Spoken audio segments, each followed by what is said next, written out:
हमारे कृषि क्षेत्र में समस्याएं हैं। कोई ये तो मना नहीं कर सकता है समस्याएं नहीं है, लेकिन समस्याओं का समाधान हम सबको मिलकर के करना होगा। और मैं मानता हूं कि अब समय ज्यादा इंतजार नहीं करेगा।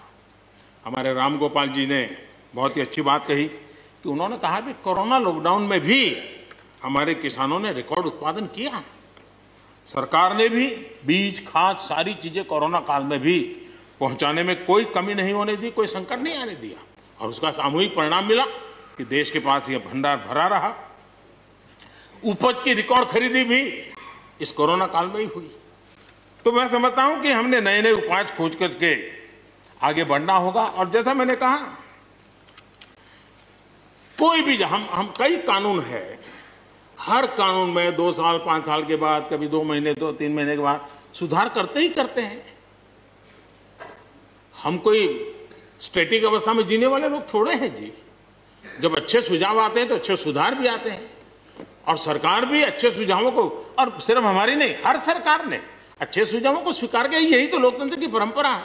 और इसलिए अच्छा करने के लिए अच्छे सुझावों के साथ, अच्छे सुधारों की तैयारी के साथ हम सबको आगे बढ़ना चाहिए। मैं आप सबको निमंत्रण देता हूं, आइए हम देश को आगे ले जाने के लिए, कृषि क्षेत्र की समस्याओं का समाधान करने के लिए आंदोलनकारियों को समझाते हुए हमने देश को आगे ले जाना होगा। हो सकता है कि शायद आज नहीं तो कल जो भी यहाँ होगा, किसी न किसी को ये काम करना ही पड़ेगा। आज मैंने किया है, गालियाँ मेरे खाते में जाने दो, लेकिन इस अच्छा करने में आप जुड़ जाओ। बुरा हो मेरे खाते में, अच्छा हो आपके खाते में, आओ मिलकर के चले।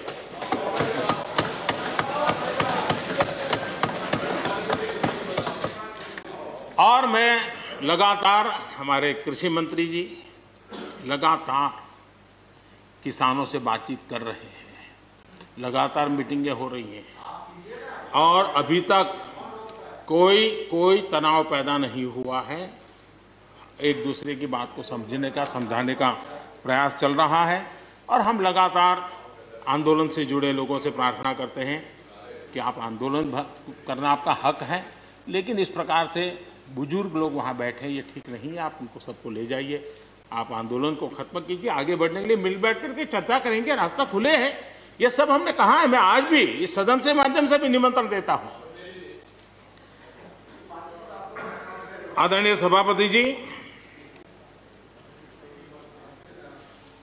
ये बात निश्चित है, हमारी खेती को खुशहाल बनाने के लिए फैसले लेने का ये समय है। इस समय को हमने गंवा नहीं देना चाहिए। हमें आगे बढ़ना चाहिए, देश को पीछे नहीं ले जाना चाहिए। पक्ष हो, विपक्ष हो, आंदोलनरत साथी हो, इन सुधारों को हमने मौका देना चाहिए और एक बार देखना चाहिए कि इस परिवर्तन से हमें लाभ होता है कि नहीं होता है। कोई कमी हो तो उसको ठीक करेंगे, और कहीं ढिलाई है तो उसको कसेंगे। ऐसा तो है नहीं कि सब दरवाजे बंद कर दिए बस। और इसलिए मैं कहता हूं, मैं विश्वास दिलाता हूं कि मंडियां अधिक आधुनिक बने, अधिक प्रतिस्पर्धी होगी। इस बार बजट में भी उसके लिए हमने प्रावधान किया है। इतना ही नहीं, एमएसपी है, एमएसपी था, एमएसपी रहेगा। इस सदन की पवित्रता समझे हम। जिन 80 करोड़ से अधिक लोगों को सस्ते में राशन दिया जाता है, वो भी कंटिन्यू रहेगा। इसलिए मेहरबानी करके भ्रम फैलाने के काम में हम न जुड़े, क्योंकि हमको देश ने एक विशिष्ट जिम्मेवारी दी है। किसानों की आय बढ़ाने के जो दूसरे उपाय हैं, उन पर भी हमें बल देने की जरूरत है। आबादी बढ़ रही है, परिवार के अंदर सदस्यों की संख्या बढ़ रही है, जमीन के टुकड़े छोटे होते जा रहे हैं। ऐसी स्थिति में हमें कुछ न कुछ ऐसा करना ही होगा ताकि किसानी पर बोझ कम हो और हमारे किसान के परिवार के लोग भी रोजी रोटी कमाने के लिए, उनके लिए हम और अवसर उपलब्ध करा सकें। इनकी तकलीफों को दूर करने के लिए हमने काम करना होगा। और मैं मानता हूं कि हम अगर देर कर देंगे,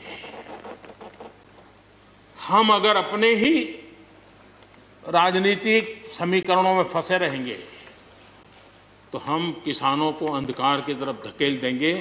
कृपा करके हमें किसानों के उज्जवल भविष्य के लिए इससे बचना चाहिए। मैं सबसे प्रार्थना करता हूं